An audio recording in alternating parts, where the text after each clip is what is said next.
Today on Hammer and Steel Reviews, we're going to be looking at this Deepeeka made Peterson G style Viking short sword. Before we get started, of course, we want to thank our sponsors, weaponmasters.com. Without their support, none of these videos are possible. Let's get into the cutting, shall we? Here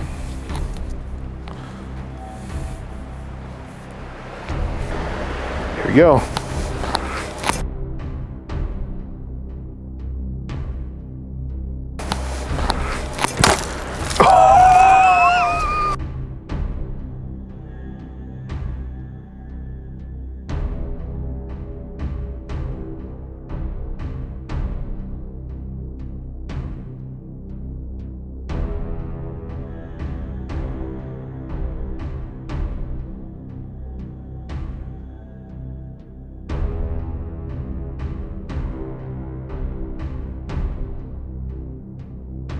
So that cut went extremely deep. I mean, I got right into the cranium, all the way through the skull. You could feel every little nub and bit, and it splattered blood all over me. It's all on my hands, all over the blade. I'm hoping the slow-mo is a lot of fun to watch. Now that it's drained out of blood, though, let's do a couple more cuts. These swords are primarily meant for chopping, of course. Most Viking swords are. There are very few that are meant for piercing. So we'll give it a couple more just to see what we get. Let's do a downward this way. Here we go.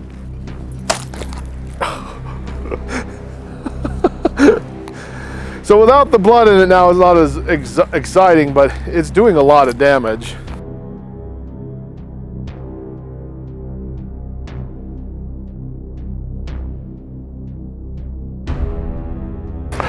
Something about these Deepeeka swords are they always come completely blunt. So I did have to put an edge on it. It has kind of a wide bevel because of that, because these swords are not meant to be sharpened.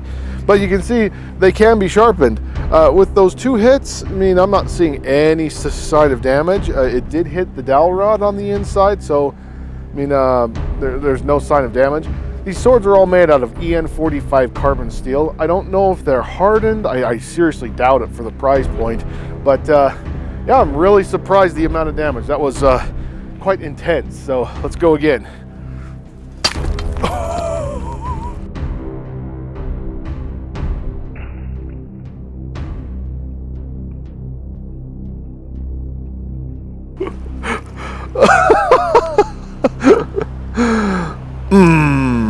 Yummy! So I was aiming for the face, totally missed it. Got him, well, got it face, but let's try to get in the neck this time.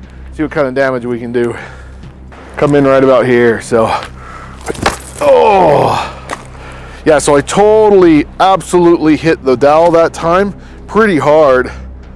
I could feel it. It went right through the neck, right into the dowel of the dummy. Whew, man, that's gory. So, yeah, that would have slit your jugular straight open and you'd be bleeding out quite profusely. Let's try for another face chop right here. So I'll come in this way. I'm trying to get it right in the mouth. I want to get it right in the mouth. So here we go again. Okay, so that time I did. The reason I was trying for the mouth is there's a lot more material. So I chopped all the way through the chin, all the way through the teeth. Yeah. So, first couple cuts, not feeling any deformation, nothing, no ringing. It seems like everything's pretty well solid. It is a fully peened sword. It has a central bevel that is kind of indicative of Viking swords. Not very deep, but it is there. And I'm surprised I've kept most of my edge through all of that, considering this is a Deepeeka sword. I actually really like this sword. It's unique, it's different. You don't see very many of these. Let's do a little bit of abuse test. We'll take it over a tree and we'll do some wax. We'll cut into this part of the tree that's not going to kill it. So I'll just do some abusive tests now. Cut straight into it, crate it straight into this dead stump area. So see what it can take.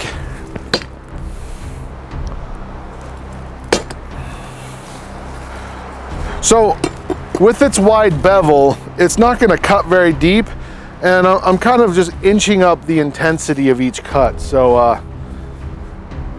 let's go a little more. That was better. Of course, I got it into this kind of softer woody area. I'm checking the edge every time. I still have an edge. Huh.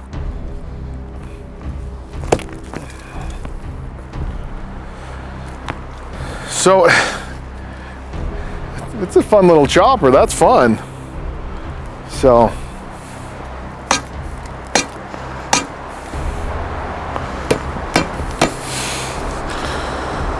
I'm still straight.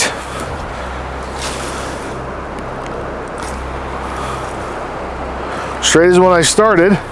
It's a Deepeeka sword, so it has a little bit of wave in it, a little teeny wave, nothing huge.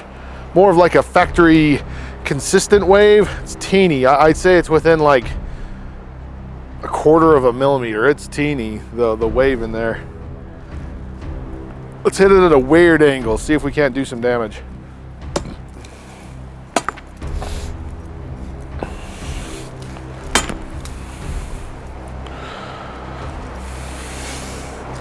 Oh, it took the hit pretty good.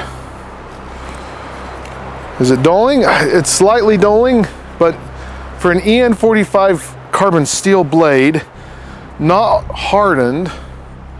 I could be wrong on the hardening though. I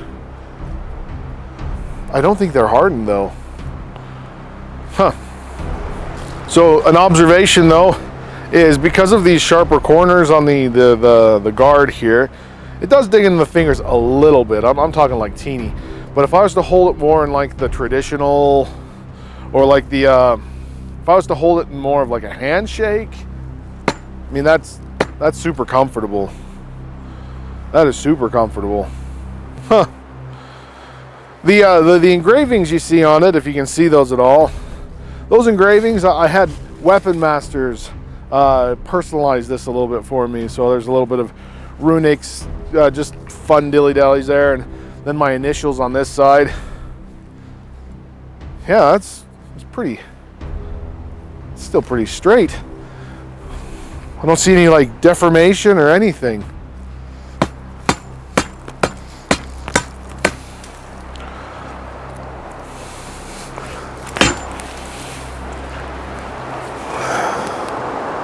Oh, nothing.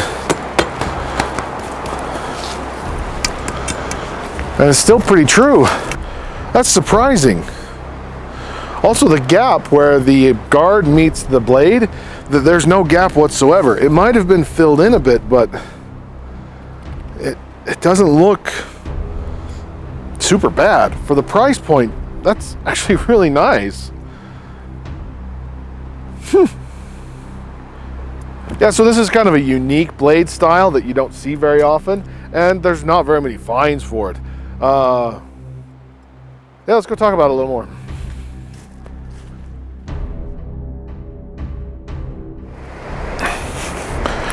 So the Type G, Peterson Type G style, calls this an outlier basically, because there are very few finds, mainly in Upland, Norway, northern Norway. There's something like 30 finds altogether. And some of them are classified as scramasaxes or saxes, not this full-length blade here.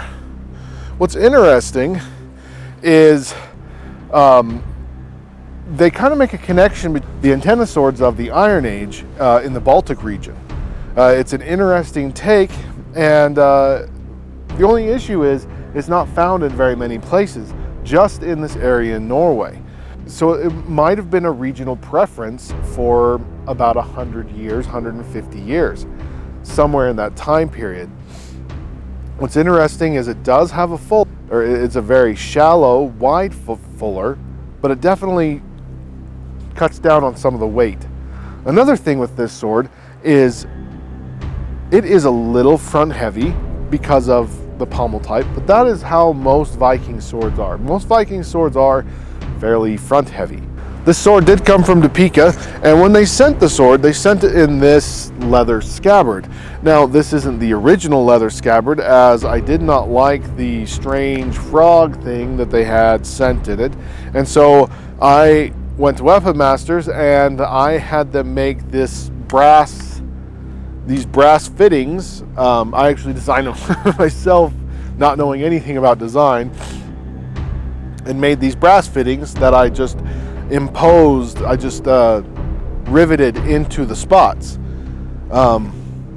This makes it really interesting, as it looks nicer, but it does have some sharper edges. That being said, it is a single point sling system. And with the scabbard that comes with it, it's not. So the scabbard that comes with it, the sheath that comes with it, is not historically accurate, but it doesn't take much to retrofit it to get it to that point. My thoughts on the swords: the pros are most definitely its uniqueness. There are very few of them found. There's very few of them out on the market. It held up exceptionally well for what it is. It's a Deepeeka low carbon steel blade.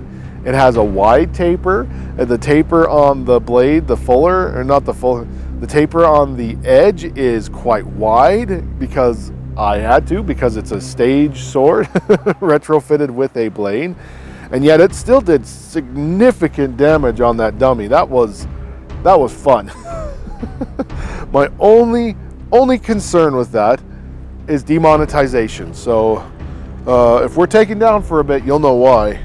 But yeah, I was surprised that it held its edge fairly well throughout all that. It does have a little bit of gleaning. You can kind of see the edge when you do that, unlike in areas down here.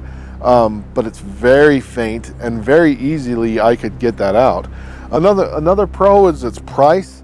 This thing does not extend into the hundreds. It's $125, $130, something like that. I can't remember off the top of my head, but it is not that expensive for very nice. The only con I really did not like was the scabbard, which I kind of fixed, and I actually do not like the wrapping on the handle. The handle is easy to index. It's easy to find where the front of the blade is going, but the faux leather wrapping on the handle is not exactly my cup of tea. So after the review is done, I will probably take that wrap off and I will put a leather one on there. I hope you enjoyed today's review. It was a fun one to make. As we make more of these videos, please leave suggestions in the comments below. The suggestions we do take to heart, and we do try to get our hands on those items. If you'd like to purchase this item, head on over to weaponmasters.com and use the promo code HANDSVIEWER2021. With that, you'll get a 10% discount on your order, anything you order in your shopping cart. Again, thank you for following us, and thank you for joining us. And as always, may all your days be filled with history.